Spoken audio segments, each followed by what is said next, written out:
Making tea in the truck will be a mix of licorice spice and Plantation Mint. Using Splenda, sweeten, and raw honey. I like this brand, this Licorice. This is from Utah. No, this is the Great Lakes one. Try any raw honey. And we just gotta wait for it to boil. And it should only take a minute. Using the power from the APU. That's how you make tea in a truck. So I usually get everything out ready, and I use this for a teacup. And I'm just waiting for it to boil. Nothing as exciting as watching water boil, so we'll pause. It's starting to boil, I can hear it.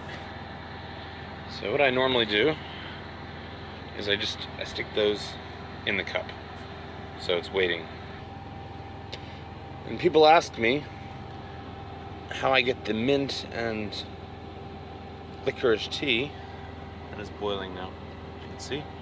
So I'll go ahead and flip that off. And it's just, you know, mixing them together. So I might need 2 hands for this, I don't know. I don't know if I can do this without spilling it, so put it on this thing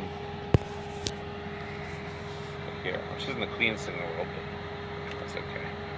And by the way, that is a nice base, so it comes off nicely.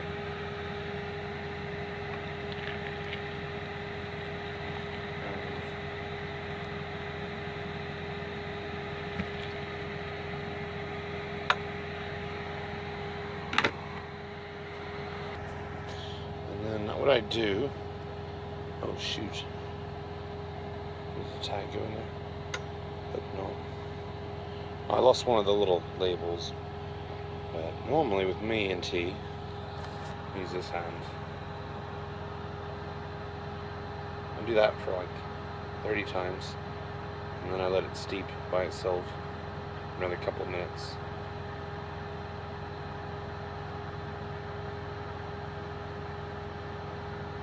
Smells really good. Just the essence of licorice and mint. And after that, to dispose, I just put it in a plastic bag.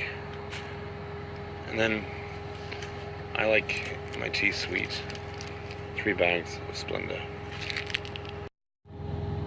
I guess it didn't pause.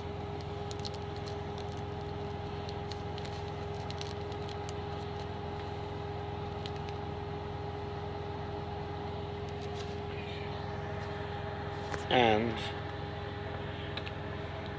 1 squeeze of honey, because it's 17 grams of carbs per tablespoon, so that's how I make tea in the truck. And then I stir. Plastic spoon. Really exciting. But that's how you make my famous mint and licorice tea in the truck.